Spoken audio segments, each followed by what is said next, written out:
What the vast majority of people don't understand is what we are doing here in life.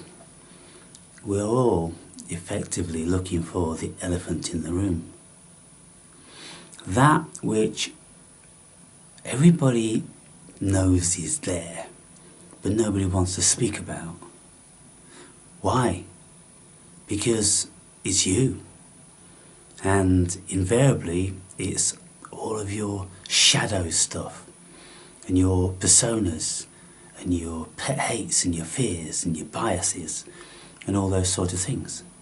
So, what are we doing when we are looking, reading, seeking, and we say to ourselves, some of us, that we're seeking for truth and we want to know the answers to this and that?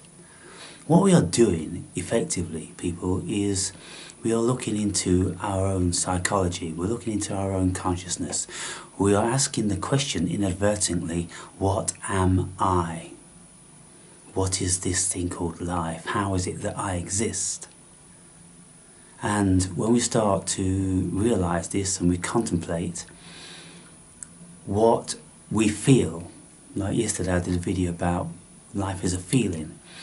If we ask ourselves why we feel, investigate every single feeling that we have to see if we can find the root of why we feel like that.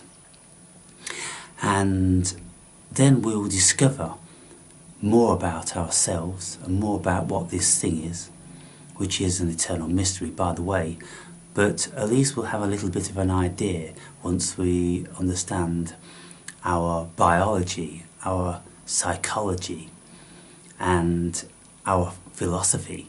Because if we study the way we think and what we think we know and what leaning we have towards certain subject matter, what propensity do we have to accept and reject? Now, if I look at what propensity and leaning I have, I'm leaning more towards the mystical, because that's what my spirit tells me to do, or it's what my spirit is. I'm not looking towards the science of anything, because that takes me completely away from my spirit, because it takes me into the out there, which is illusory. So therefore I'm leaning towards philosophy, just to discuss and discern and to muse over, and psychology, to look within, to contemplate on everything that I consider that I'm experiencing from the abstract. I'm not experiencing it in the abstract, I'm experiencing it in the subjective. It's all going on in here, or at least within consciousness en masse. So anytime we look out at what we think is the abstract world, we're not doing that at all. We're deluding ourselves. And every time we judge or assess, then what are we doing? We are judging and assessing ourselves. So in the Bible, when it says, judge not lest ye be judged, if we are looking and we are judging in what is considered to be a judgmental kind of way, with no benefit to the assessment. You see, if we judge a situation, then we assess a situation, don't we? So it's semantics. We have to be careful what words we use. But in my book, I write a whole chapter on judgment and what that means and how we use it in varying ways. But if we judge this person's this and that person's that, and maybe you accept certain traits and you reject others, what are you doing? You're judging yourself, because you're saying, well, I'm pleased with that and I'm not pleased with that. Well, if you investigate why you are pleased with something and not pleased with something else, then you discover more about yourself, don't you? So if you look around and you go, oh, that was brilliant, that was, or that's great, or I really like that person, then why? What is it about them? What do they look like? How do they act? What do they say, and what is it that actually is pleasing you, is satiating you? Because what are you looking for? You're looking to be satiated. You're looking to be fed everything that you desire to satisfy you and to give rise to your pleasure. And anything that we see out there that doesn't give rise to our pleasure, then we reject. So, what is it that makes us feel pleasure? What is it that we feed that makes us satisfied? What is it at the root? What is this hunger for satiation, to be satisfied with this, that and the other? And one of the things I've discovered about, doing these YouTube videos over the years is the vast majority of people, they're just looking for confirmation. It's all confirmation bias. And when anybody thumbs up a video, it's because they hear something that they think they know and they like, and they're in agreement with that. That's what the thumb up means, isn't it? Yeah, I concur. I accept that. And if you don't accept it, you reject it, and it's a no-no. And it's kind of, I don't think that, I don't feel that, that's not how I see the world, that's not how I want the world to be. No, reject. So you accept and you reject. And this is all that's always going on, isn't it? Why is this? Because we all have biases. We all have a vision of how the world needs to be, wants to be, has to be to satisfy us. Why is this? Well, if we look at our childhood, we can see that, depending on what variety of childhood we had, whether it was tumultuous, whether it was plain sailing, whether it was super cosy, whether it was violent, whether it was perplexing, whether it was domineering, and all different sorts of facets, well, then we are being programmed and we are being formatted as to how we're going to see the world. And then, once you've had that programming and that formatting, then you accept and you reject everything that you're coming upon, and all you are is a filter, and you accept, reject,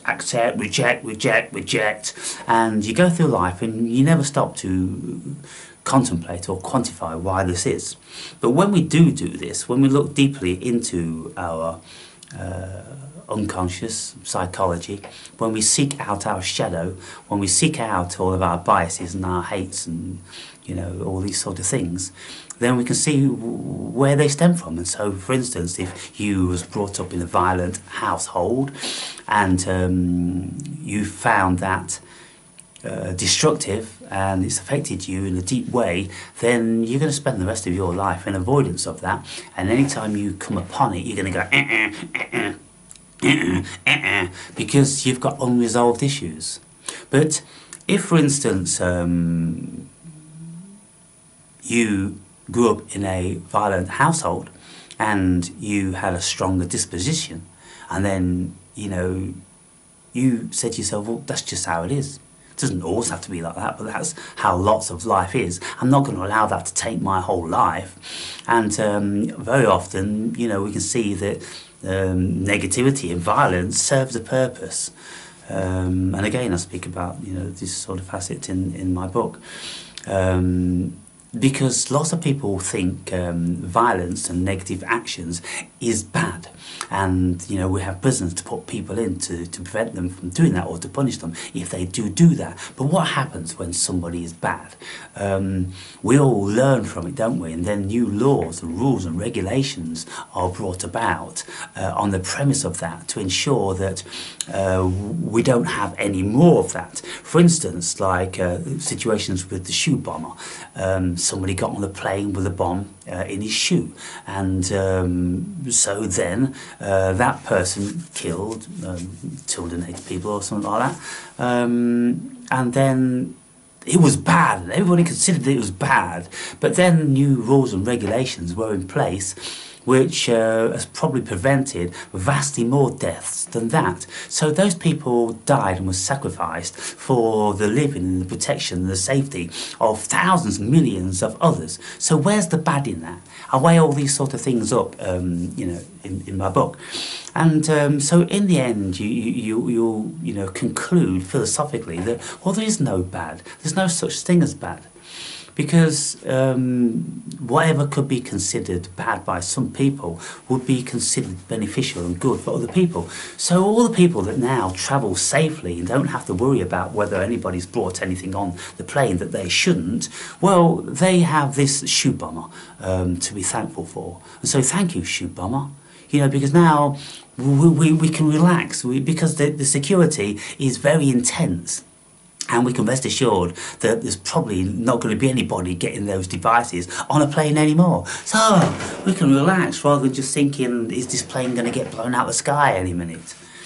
And so long term, that was the good thing.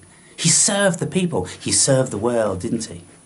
And that's why then when you maybe engage with certain substances like DMT, it will tell you that everything is perfect.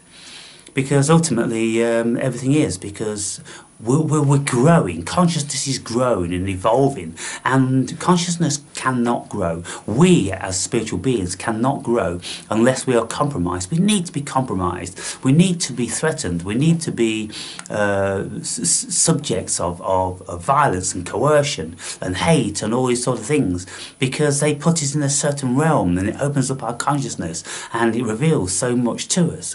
And then we can decide whether we want to act accordingly to that, or we don't want to act like that. With so many things. And so when we look at what we are seeking out on YouTube, we have to be very, very careful that we're not just seeking out our confirmation. We're not just seeking out the furnishing and the feeding of our biases, because if we're doing that, we will never grow. So what I've always said in my videos, and the reason why I intend to upset everybody, is because upon reflection, that's when you're going to grow. And I don't mind, it doesn't matter to me, because I would never be affected by any of your venom or anything like that. I'll just realise that you just don't grasp where I'm coming from. Because it's nothing personal. How could it have been anything personal? I'm just speaking potentially to the world. And if you take it as a personal attack on you, and then you personally attack me, that's your deficit, isn't it? And you need to think about that. You need to grow in relation to that. You need to learn from that. You've got a lot of work to do. If you're thinking words from somebody on the internet is directed at you, well, you've got an issue, haven't you? You're very naive. You've got a lot to learn. And so that's why I do it constantly, constantly, constantly. I am being bombastic and I'm being obnoxious, and I am attempting to upset people the best I can, pointing out, certain facets of the human being which some people could find objectionable, and labelling and blacklisting and oh, this person, we do that. You see, when we do this, whenever I do that, of course I know that I'm gonna have three pointing back to me. So if I say something about Christians, then I know I'm gonna bring Christians out of the woodwork, and that's my intention. Because what I want to do is I want to be like a psychoanalyst for you, if at all possible, because the tenets of Christianity are that you're all loving, kind, and forgiving, and the last thing you're going to do is any acts of hate, anything like that. And so if you call yourself a Christian and then you find yourself acting like that, you really have to question whether you are a Christian or not. And that's what I'm always saying. I've never met a Christian.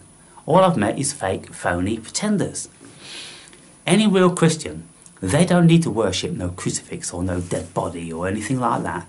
They just need to do what Jesus recommended we do. And if it's not to judge, and if it's to turn the other cheek, and if it's to be kind and loving and accepting and all these sort of things, well, I would never get a bad remark or bad comment on this channel, would I? But as all these so-called Christians, you know, full of venom and hate and all this sort of thing, and threaten me on occasion, well, you're obviously not Christians. And so that's what I'm saying. I'm saying, I don't think you are Christians. Or you people that, you know, you've got your crucifix here and you've got your crucifix by your bed, you kiss this and you cherish the Bible. Well, you're fucking hypocrites. 99.9% of you, you're hypocrites. And Jesus said it, hypocrites, hypocrites, hypocrites, everywhere. And so, the real Christians don't need to do any of that. The real Christians are just going to be thinking, and they're going to be contemplating, and they're going to soften their heart, and they will never, ever judge and put anything venomous down. Because if they do, they have to realise that they are firmly in the grasp of the adversary, aren't they? So you see where I'm coming from. Now what am I doing? I'm giving you an opportunity to see for yourselves what you are, giving you an opportunity to look in the mirror at your own selves, at your own psyche, at your own hearts. And so, if truth be known, the wisest of you, you know what I'm doing, and you consider that a great benefit, because it isn't about me, it's all about you. It's nothing to do with me, it's everything to do with you. And so how you're perceiving my videos is to do with you. And if you accept them or reject them, it's to do with you. And you have to look into the reasons as to why. And that's what this channel's about. It's about investigating what we are, what this world is, what this consciousness is. And, you know, I will do it in as many different ways as I'm moved to do it. And, you know, reading certain books and scripture, and finding myself in certain situations and talking about the past, how I've been compromised and moved and awoken and enlightened and all these different sorts of things. It's an opportunity for reflection upon yourselves. And so this book that I've written, and why I call it the world's first spiritual Bible, is because it gives the reader an opportunity to assess their own personal development. Every single step of the way where I became awoken and I made certain realizations about my life and my psyche, my consciousness, and all of the potential failings which weren't failings, they were just opportunities to learn. I don't think any of us fail. There's no such thing as failure. There's only opportunity to learn. And if we keep failing and failing and failing, then, you know, we just obviously need more time to learn. And so everything we do here in this world, it's all about personal development. It's about personal development for the individual as well as for the group. And whenever anybody does anything negative, it's only deemed to be negative by certain individuals, but it always has to be positive via the majority, because it's the majority that grow and learn from this and benefit from it. And that's why now we've got streets which are relatively safe, aren't they? Whereas a few hundred years ago you would get mugged and murdered, and nobody would be able to you know, protect you or find the culprits. And this is why, you know, everybody used to carry a big club or a gentleman's cane which has a sword inside it, because it was very, very dangerous, because the human being at heart is a despicable creature and will kill a man just for a few pounds. And so we have to look at that, we have to go, wow, the human being is really quite a tool. And so what have we done? It's not so much that we've evolved, it's that we've become more oppressed.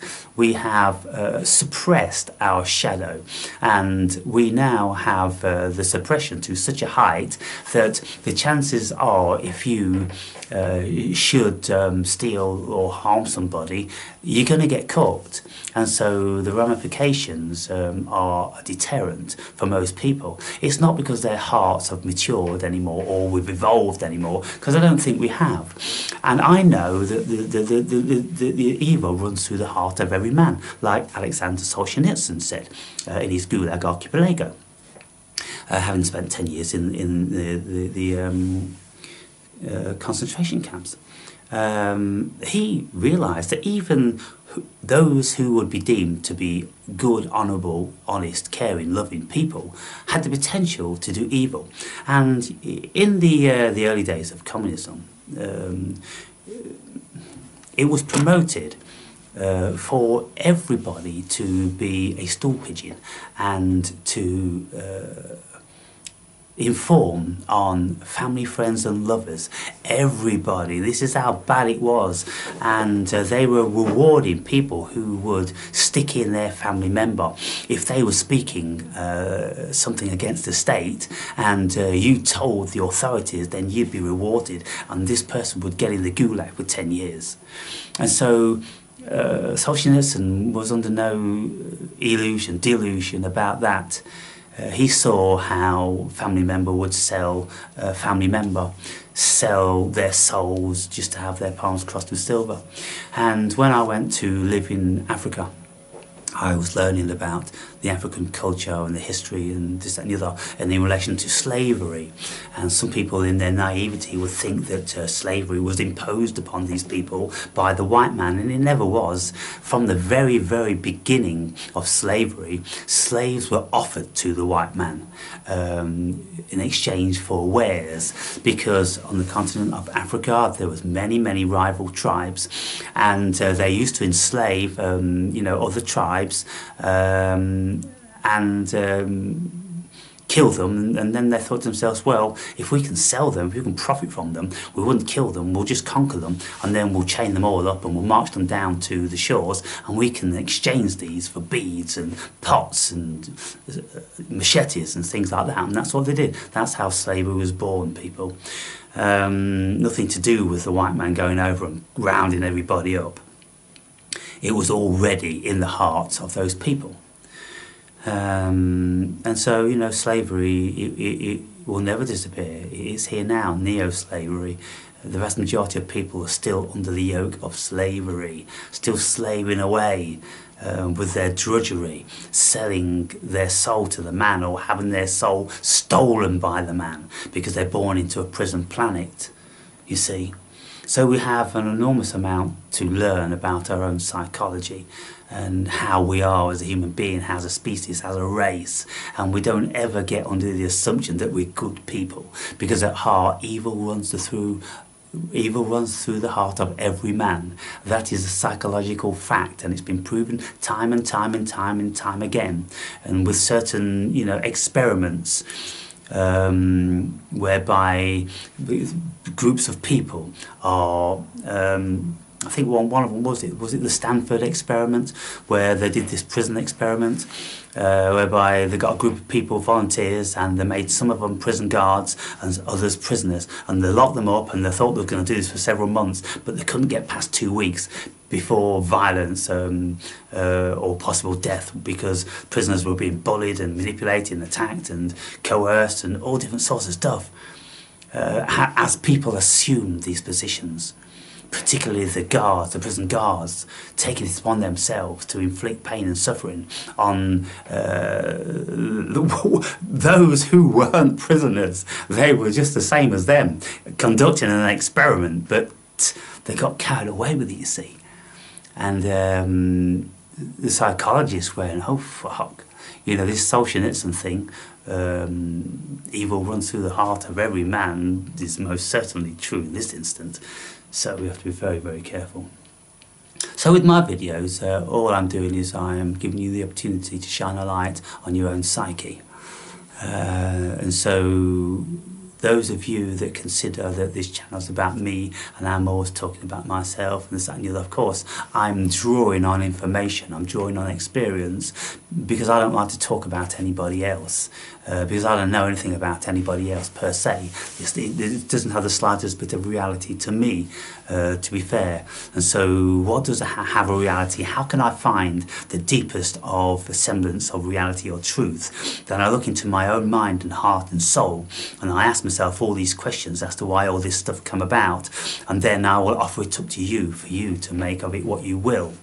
And so in my book, I take you through my personal evolution, or not, and you can see my failings and my gains and my assessment, and then you don't read it as my story or you're reading about the awakened brave. No, you read it as your story. Everything that I say about me, you see if you've got anything as a simile to make comparisons against. You look into your heart, you look into your failings, you ask yourself how and where you have grown, and you know how far you are along the spiritual development path, whether you have actually been through a dark night of the soul, whether you've been on the hero's journey, whether you have been within an inch of your life, whether you have experienced as supernatural cosmic beings and all these sort of things. It's about you, it's not about me. And so I'll end this video here because I've already said other stuff in another video, which I'll put up after this one, even though I made it before this one. Because I think this one's more succinct to what I'm saying. I tell stories in the second video, which you might find interesting, because you'll see more of where I'm coming from. Of course, for new viewers who are looking at this and thinking, what the fuck? It's kind of confusing, isn't it? Yes, it's confusing. And we need to know an enormous amount about life, about ourselves and about other people, about human psychology. And we have to become philosophers in deciphering all this information. And that's what we're going to do as people on the path. And it will never end. We'll keep learning, learning, learning, learning. And what are we doing? We're just a reflection of consciousness en masse, because that's what consciousness is doing. It's learning, it's learning, it's learning, it's growing. And I think that what's happening with this thing, consciousness, is that consciousness doesn't really know what it's doing any more than we do, because we're just smaller versions of the mass. You see, when you look at the billions of humans that are on the planet now, and the billions that have preceded us, well, what's happened? We've passed the baton forward, haven't we? Whatever we've learned, we've passed it on, we're paying it forward, we're paying it forward, we're paying it forward. And so that's what it's all about.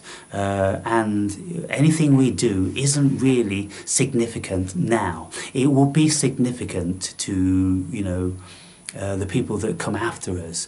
That's all it's about. And so when you take DMT and we realise that the world is perfect, it's perfect because of that. Because consciousness is heading somewhere. Humanity is heading somewhere.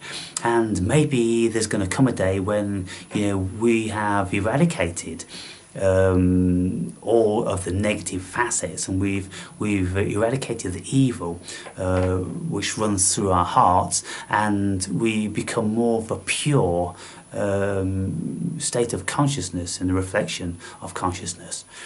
But I don't know how feasible that is, whether it will ever be that, because I think that will be a one-sided, lopsided version of the cosmos, because the cosmos is yin and yang. It does have polarities, and I think there's always going to be polarities. So if we manage to eradicate certain evils, then there'll be other evils which are going to come into place.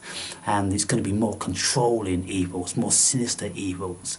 And we can see, the beginning of those with AI. It's becoming more and more sinister. Nobody's running each other through with a sword, or clubbing each other, in the misty streets, like they used to in the old days. Now they're doing other things, aren't they? If they want to control the population, they're doing other things. And we're all questioning and looking to see what they're doing, and they're doing this here and they're doing that there, and they're putting this in there and they're putting that in there. Oh my God. Evil's a thing, people.